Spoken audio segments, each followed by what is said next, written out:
نحمده ونصلي على رسوله الكريم اما بعد فاعوذ بالله من الشيطان الرجيم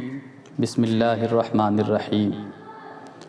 ان الذين آمنوا وعملوا الصالحات سيجعل لهم الرحمن ودا صدق اللہ مولانا العظیم۔ آئیے ہم اور آپ مل کر اپنے آقا جناب محمد رسول اللہ صلی اللہ تعالیٰ علیہ وسلم کی بارگاہ میں درود و سلام کا نذرانہ عقیدت پیش کریں۔ پڑھیں بآواز بلند اللہم صلی علی سیدنا صفینا مولانا محمد بارک وسلم صلاۃ و سلام علیک یا رسول اللہ صلی اللہ تعالیٰ علیہ وسلم۔ حضرات، اس مختصر سے وقت میں آپ کے سامنے بہار کی ایک عظیم شخصیت حضور شیخ المشائخ حضرت غلی شاہ علیہ رحمۃ الرضوان کی زندگی کے کچھ گوشے آپ کے سامنے پیش کروں گا۔ چونکہ ان کا 2 روزہ عرس ابھی چل رہا ہے تو ان کی مناسبت سے مناسب ہوا کہ کچھ باتیں عرض کر دی جائیں۔ چونکہ بہار کے لیے ایک بہت بڑی شخصیت کے طور پر حضور غلی شاہ علیہ رحمۃ الرضوان پہچانے جاتے ہیں۔ آپ کی خدمات اور آپ کے کارناموں سے پورا بہار روشن ہے، اس لیے ان کے حوالے سے ہمارے لوگوں کو، ہمارے بچوں کو اور ہماری نسلوں کو جاننا چاہیے کہ ان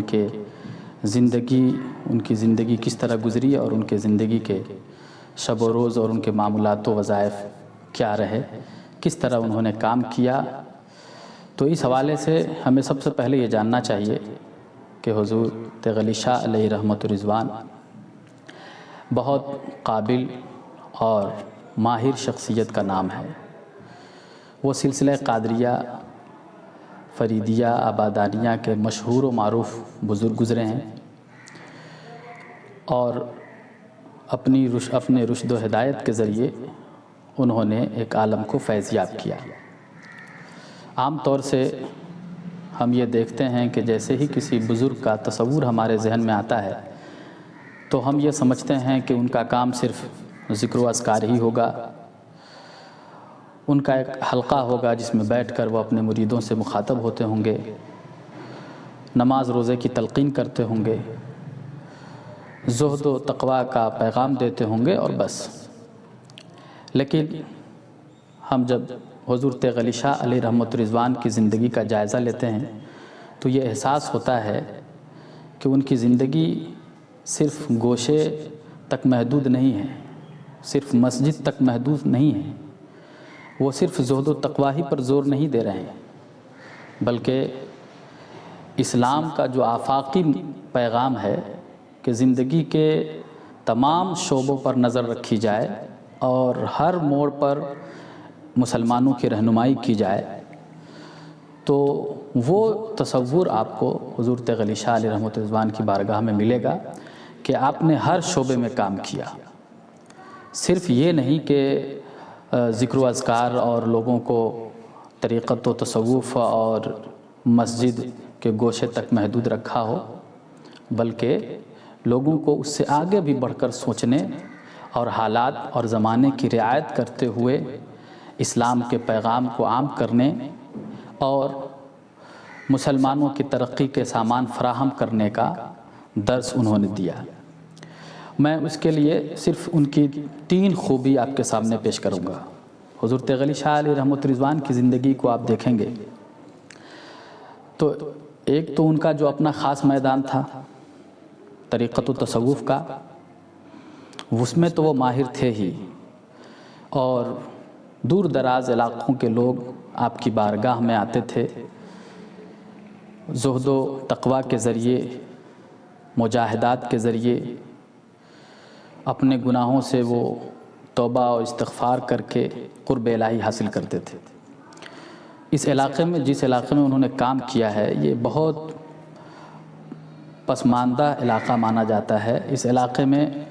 نہ اس وقت ترقی کے بہت سامان تھے، نہ اب بھی دوسرے ترقی یافتہ علاقوں کے بنسبت یہاں بہت ترقی کے سامان ہیں۔ اس زمانے میں غلی شاہ علیہ رحمۃ الرضوان نے ان لوگوں کو جو زمین پر تھے، جن کو کوئی پوچھتا نہیں تھا،